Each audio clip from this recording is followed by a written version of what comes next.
Chapter 277 finalising আ plan র্যাফটার পাউন্ডের ভবিষ্যৎ ক্লাইন ব্যারোনেটের চুল ধরে রাখল, চোখ বন্ধ করল এবং কোগিটেশনের সাহায্যে গভীর ঘুমে তলিয়ে গেল। ধূসর আর বিষণ্ণ সেই জগতে সে একটা সরু আঁকাবাঁকা গুহা দেখতে পেল। র্যাফটার পাউন্ড তার চোখের নিচের ফোলা অংশ আর কানের পাশের ধূসর চুল নিয়ে কনুয়ে ভর দিয়ে কোনো সরীসৃপের মতো গর্ত থেকে বের হওয়ার জন্য হামাগুড়ি দিয়ে সামনে এগোচ্ছিল। তারপর হঠাৎ করেই সে অজানা কোনো উৎসের একটা কালো লোহার প্রতীক বের করল আর নিজের বুকে পরে নিল। সেই প্রতীকের উপর একটা রাজদণ্ড খোদাই করা ছিল, আর সাথে ছিল একটা হাত যা ওই রাজদণ্ডটাকে শক্ত করে ধরে রেখেছিল। থিওডর! ক্লাইন চমকে উঠে স্বপ্ন থেকে জেগে বসল। মিস বডিগার্ডের দেওয়া তথ্য অনুযায়ী ওই কালো লোহার প্রতীকে ফোর্থ এপকের টিউডর সাম্রাজ্যের রাজপরিবারের রাজকীয় প্রতীক খোদাই করা ছিল। এটা ঠিক তেমনই ছিল যেমনটা সে সেই প্রাচীন কাঠামোর ভেতরে দেখতে পেয়েছিল। র্যাফটার পাউন্ডকে যতটা সাধারণ মনে হয় সে আসলে মোটেও ততটা সাধারণ নয়। ক্লাইন নিজের কপাল ঘষল আর আপনা মনে বিড়বিড় করল। একজন সিয়ার হিসেবে স্বপ্নে দেখা এই ঘটনার একটা নিজস্ব ব্যাখ্যা তার কাছে ছিল। একদিকে সে জানত যে র্যাফটার পাউন্ড ভবিষ্যতে ঠিক এই কাজটাই করবে, আর অন্যদিকে তার মনে হল যে এর মানে হল টিউডর পরিবারের সাথে র্যাফটার পাউন্ডের খুব গভীর কোনো সম্পর্ক আছে। সরাসরি জেরা, স্বপ্নে অনুসন্ধান আর স্পিরিট চ্যানেলিং, এই 3 পরীক্ষার মধ্য দিয়ে যাওয়ার পরও র্যাফটার পাউন্ড কোনো খুঁত প্রকাশ করেনি। সে আমাকে বুঝতেও দেয়নি যে কোথাও কোনো গণ্ডগোল আছে। আমার কাছে যদি চতুর্থ কোনো পরীক্ষা না থাকত তাহলে হয়তো আমি তার কাছে ধোঁকাই খেয়ে যেতাম। হয়তো বর্তমানে সে সত্যিই কিছু জানে না, আর তার আচরণটা পুরোপুরি সত্যি ছিল। ভবিষ্যতে হয়তো সে কোনো না কোনোভাবে টিউডর পরিবারের সাথে সম্পর্ক তৈরি করার একটা সুযোগ পেয়ে যাবে, কিন্তু এটা হওয়ার সম্ভাবনাই বেশি যে সে এর মধ্যেই বয়স্ক ভিসকাউন্টের কাছ থেকে অনেক কিছু জেনে গেছে। আত্মবিশ্বাসের অভাবে সে ইচ্ছে করেই উচ্ছৃঙ্খল হয়ে গেছে আর পাগলামি ও অজ্ঞতার ভান করেছে। আমার স্বপ্ন আর স্পিরিট চ্যানেলিং থেকে নিজেকে লুকিয়ে রাখার পেছনে নিশ্চয়ই কোনো বিয়ন্ডার ক্ষমতার হাত আছে। সম্ভবত সে সেই সময়টাতে কোনো অভিনয় করছিল না, আর সত্যিই একটা বিভ্রান্তিকর অবস্থায় ছিল। তা না হলে এই ধরনের বিষয় অভিজ্ঞ আমার মতো একজন মানুষের সামনে সে ঠিকই ধরা পড়ে যেত। এটা কোন ধরনের বিয়ন্ডার ক্ষমতা হতে পারে? তার সিকোয়েন্স নম্বর কত? নাকি সে এমন কেউ যে জন্মগতভাবেই কিছু নির্দিষ্ট বিয়ন্ডার ক্ষমতা নিয়ে জন্মেছে? ক্লাইন এই চিন্তাধারা ধরে এগোল এবং খুব তাড়াতাড়ি বুঝতে পারল যে সে একটা কানাগলিতে এসে আটকে গেছে। সে দ্রুত এই কানাগলি থেকে নিজেকে বের করে আনল আর নিজের চিন্তার দিক পরিবর্তন করল। টিউডর পরিবারের সাথে র্যাফটার পাউন্ডের একটা গভীর সংযোগ আছে। আমি কি একটা সাহসী ধারণা করতে পারি যে সে আসলে টিউডর পরিবারেরই একজন বংশধর? যদি তার আর বয়স্ক ভিসকাউন্টের মাঝের রক্তের সম্পর্কটা সত্যি হয়ে থাকে তাহলে ব্যাপারগুলো বেশ মজার হতে চলেছে। পুরো পাউন্ড পরিবারটাই কি আসলে টিউডর পরিবারের এমন একটা শাখা যারা ধাওয়া থেকে বাঁচতে নিজেদের পদবি বদলে ফেলেছিল? তারা দারুণ সব অবদান রেখেছিল আর তাদের অভিজাত উপাধি দেওয়া হয়েছিল, আর ধাপে ধাপে তারা আবার ক্ষমতার কেন্দ্রে ফিরে এসেছিল। এরই মাঝে তারা ব্যাকল্যান্ডে টিউডর সাম্রাজ্যের ফেলে যাওয়া গোপন ধ্বংসাবশেষগুলো লুকিয়ে লুকিয়ে খুঁজছিল। অজানা একটা সময় পার হওয়ার পর তারা অবশেষে কিছু একটা পেয়েছিল, আর তাই বর্তমানে যেটা মিলেট কার্টারের বাড়ি সেটা তারা কিনে নিয়েছিল। তারা সেখানে বিশাল একটা বেসমেন্ট তৈরি করেছিল যা আশেপাশের এলাকা খোঁজার কাজে ব্যবহার করা হতো। 30-40 বছর আগে তারা ধ্বংসাবশেষটা খুঁজে পেয়েছিল, আর সেখানে যাওয়ার জন্য একটা গোপন দরজাও তৈরি করেছিল। কিন্তু এই খোঁজাখুঁজির সময় একটা দুর্ঘটনা ঘটে গেল। সেই অশুভ আত্মা এই তথাকথিত টিউডর বংশধরদের কাউকেই চিনতে পারল না। সেই ঘরের সবচেয়ে গভীর কোণায় বয়স্ক ভিসকাউন্টের 2 জন উত্তরাধিকারী একে একে মারা গেল। এমনকি তাদের বিয়ন্ডার বৈশিষ্ট্য এবং রহস্যময় জিনিসগুলো আর উদ্ধার করা সম্ভব হল না। যদিও বয়স্ক ভিসকাউন্ট অনেক টাকা খরচ করে একই রকম বিয়ন্ডার বৈশিষ্ট্য কিনেছিল, যাতে মনে হয় ওই 2 জন উত্তরাধিকারী মোটামুটি স্বাভাবিকভাবেই মারা গেছে। কিন্তু এই পরপর মৃত্যুর ঘটনাগুলো রাজপরিবার এবং চার্চগুলোকে সন্দেহপ্রবণ করে তুলল, আর তাই বয়স্ক ভিসকাউন্টের মৃত্যুর পর র্যাফটার পাউন্ড ইচ্ছে করেই অতীতের গোপন তদন্তগুলোকে অতিরঞ্জিত এবং বিকৃত করে তুলেছিল, যাতে সে নিজেকে ভয় দেখিয়ে মানসিক রোগী প্রমাণ করতে পারে। সে অন্যদের মনোযোগ এড়ানোর জন্য অনাচার আর উচ্ছৃঙ্খলতায় জড়িয়ে পড়ল। এর মাধ্যমে আমি আগে যে ব্যাপারগুলো নিয়ে বিভ্রান্ত ছিলাম সেগুলোর একটা ব্যাখ্যা পাওয়া যায়। রাজপরিবার আর চার্চগুলোর কোনো পদক্ষেপ ছাড়াই একটা ভিসকাউন্ট পরিবারকে কিভাবে কোনো রহস্যময় ব্যক্তির নিয়ন্ত্রণে রাখা সম্ভব? এমনকি তাকে নিয়ন্ত্রণ করা যদি জরুরিও হতো, তবুও তারা সেটা আরও হালকাভাবে আর এমনভাবে করত যা কেউ ধরতে পারবে না। উদাহরণস্বরূপ, আমার সিকোয়েন্স 6 পাথওয়ের একজন ফেসলেস ব্যবহার করে। একটা বাচ্চাও যেখানে কোনো অস্বাভাবিক কিছু টের পেয়ে যাবে, সেখানে রাজপরিবার আর 3 চার্চের শক্তিশালী বিয়ন্ডারদের তো কোনো কথাই নেই। তাদের এই অজ্ঞ থাকার কারণটার একমাত্র ব্যাখ্যা হতে পারে যে তারাই ওই লোকগুলোকে পাঠিয়েছিল। তখন আমি অনুমান করেছিলাম যে টিউডর পরিবার আর ট্রান্সওয়েস্ট পরিবার ব্ল্যাক এম্পেরর পাথওয়ে দখল করেছিল। তাই নিজেদের কাজ চালিয়ে যাওয়ার প্রয়োজনে সোলোমন সাম্রাজ্যের ধরন আর অনন্যতা বজায় রাখতে তারা বিভিন্ন রাজবংশ প্রতিষ্ঠা করত। এই বিষয়ে মিস বডিগার্ড পরোক্ষভাবে এটা প্রমাণ করে দিয়েছে। ব্ল্যাক এম্পেরর পাথওয়ের সিকোয়েন্স নয় হল লয়ার, একটা বিয়ন্ডার পেশা যারা কোনো নিয়ম বা শৃঙ্খলা ব্যবহার করতে ভীষণ পারদর্শী। রাফটার পাউন্ড এই কারণেই আমার স্বপ্ন আর স্পিরিট চ্যানেলিংয়ের ক্ষমতাগুলোকে ধোঁকা দিতে পেরেছিল। হয়তো সে আরও এক ধাপ এগিয়ে গেছে। সে আমাকে যথেষ্ট সাহায্য করেছিল, তাই স্বপ্নে নিজের বিভ্রান্ত অবস্থাতেও সে অবচেতনভাবেই শৃঙ্খলার ফাঁকফোকরগুলো ব্যবহার করতে পেরেছিল আর পরিস্থিতিকে নিজের ইচ্ছেমতো দিকে প্রবাহিত করেছিল। খুব ভালোভাবে চিন্তা করলে দেখা যায় স্পিরিট চ্যানেলিংয়ের সময় রাফটার পাউন্ড আসলে কোনো মিথ্যা বলেনি, তবে তার বলা সত্যিটা ছিল কেবল আংশিক সত্যি। পরিবার টিকিয়ে রাখো আর গৌরবের কথা মনে রেখো, এই কথাগুলো দিয়ে পাউন্ড পরিবারকে বোঝানো হতে পারে, আবার টিউডর পরিবারকেও বোঝানো হতে পারে। ক্লাইনের চিন্তাধারা ধীরে ধীরে আরও পরিষ্কার হল আর পুরো পরিস্থিতি নিয়ে তার একটা সামগ্রিক ধারণা তৈরি হল। রাফটার পাউন্ডের বর্তমান আচরণ থেকে এটা বোঝা যায় যে বাইরের কোনো সাহায্য ছাড়া অশুভ আত্মার পক্ষে পালাতে পারা উচিত না। তা না হলে ব্যারোনেট অনেক আগেই নিজেকে বাঁচানোর কোনো না কোনো পথ বের করে ফেলত।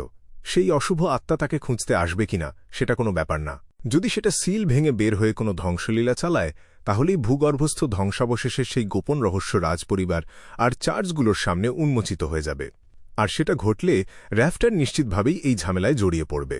উল্টো দিকের ঘরটা ভেঙে পড়েছিল, কিন্তু সেটা ওই অশুভ আত্মাকে আটকে রাখার শক্তির ওপর কোনো প্রভাব ফেলেনি।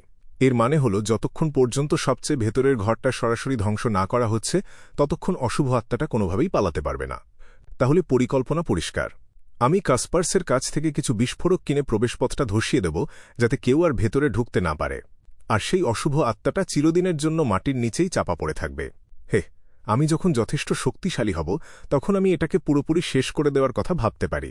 এর মাধ্যমে আমি ব্যাকল্যান্ডের নাগরিকদের এই সুপ্ত বিপদ থেকে মুক্তি দিতে সাহায্য করতে পারি, আর সেই সাথে কিছু মূল্যবান জিনিসও সংগ্রহ করতে পারি। তবে আমি কিভাবে এটাকে নিরাপদে ধসিয়ে দেব, আমি তো কিছুই জানি না। হয়তো কাসপার্স কোনো ধ্বংস বিশেষজ্ঞকে চেনে। যাই হোক না কেন, সে তো একজন কালোবাজারি অস্ত্রের ব্যবসায়ী। ক্লাইন দ্রুতই পরিকল্পনাটা চূড়ান্ত করল আর আগামীকাল সন্ধ্যায় কাসপার্সকে খুঁজে বের করার সিদ্ধান্ত নিল। সে এই সপ্তাহের মধ্যেই ভূগর্ভস্থ ধ্বংসাবশেষের এই ঝামেলাটা মিটিয়ে ফেলার চেষ্টা করবে। আর পাউন্ড পরিবার এবং টিউডর পরিবারের মাঝের আসল সম্পর্ক আর রাফটারের অস্বাভাবিকতার বিষয়টা নিয়ে সে খুব গভীরে গিয়ে মাথা ঘামাতে চাইল না। এটা আমার দেখার বিষয় না, ক্লাইন বিড়বিড় করে অভিযোগ করল আর খুব দ্রুত ধূসর কুয়াশা পার হয়ে নিচের বাস্তব জগতে ফিরে এল। শুক্রবার সকালে ক্লাইন প্রতিদিনের মতোই খুব সকালে বাইরে বেরিয়ে গেল আর খুব ব্যস্ত থাকার ভান করল। সত্যিটা হল, সে আবারও নিজের শুটিং অনুশীলন করতে আর খবরের কাগজ পড়তে কোয়েলাক ক্লাবে গিয়েছিল। শেষ সময়টা বেশ ভালোই উপভোগ করছিল। চা পানের সময় সারাদিন সেখানে কাটানোর পর সে যখন ঠিক বেরিয়ে যাওয়ার প্রস্তুতি নিচ্ছিল, তখনই সে একটা দৃশ্য দেখে অবাক হল। সে দেখল যে তার প্রাক্তন নিয়োগকর্তা মেরি গেইল এবং অশ্বারোহণের শিক্ষক তালিম ডুমন্ট একসাথেই ক্লাবে ঢুকছে। তাদের সাথে ডাবল ব্রেস্টেড ফ্রক কোট পরা বেশ কয়েকজন ভদ্রলোক আর সুন্দর মেকআপ করা কয়েকজন সুন্দরী মহিলাও ছিল। তাদের মাঝেই ডেইলি অবজারভারের রিপোর্টার মাইক জোসেফও উপস্থিত ছিল। আরে ডিটেকটিভ মরিয়াটি, কি দারুণ একটা কাকতালীয় ব্যাপার! মাইক, যার চোখগুলো বেশ আকর্ষণীয় কিন্তু গায়ের চামড়াটা একটু রুক্ষ, নিজে থেকেই এগিয়ে এসে তাকে অভিবাদন জানাল।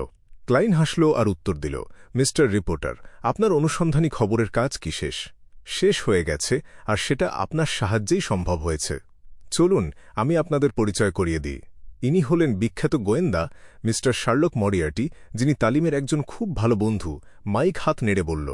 উভয় পক্ষ একে অপরের সাথে কুশল বিনিময় করার পর মাইক আবার বলতে শুরু করল, আমি মোটামুটি বুঝতে পেরেছি যে ক্যাপিম আসলে কে। আমার হাতে যখন একটু সময় থাকবে, তখন আপনাকে বিস্তারিতভাবে সব বলব।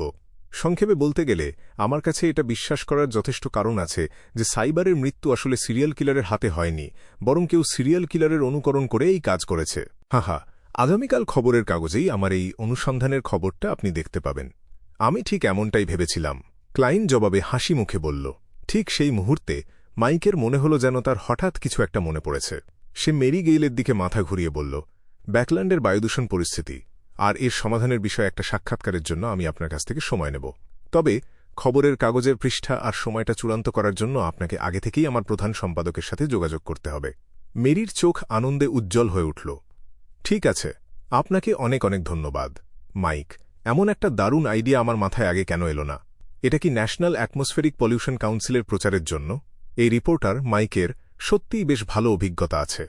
যদিও ডেইলি অবজারভার সেরা সংবাদপত্রগুলোর একটা নয়, তবু এর প্রচার সংখ্যা নেহাত কম নয়। মেরি কি আজ হঠাৎ করে এখানে এসেছে?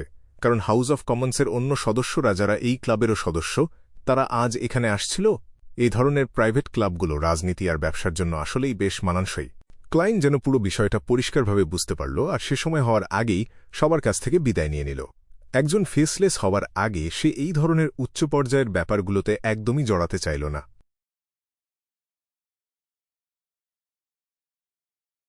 সন্ধ্যাবেলা ইস্টবোরোর একটা অ্যাপার্টমেন্টে ব্যস্ত একটা দিন কাটানোর পর উইলিয়ামস নিজের ভাড়া করা ছোট ঘরটায় ঢুকল।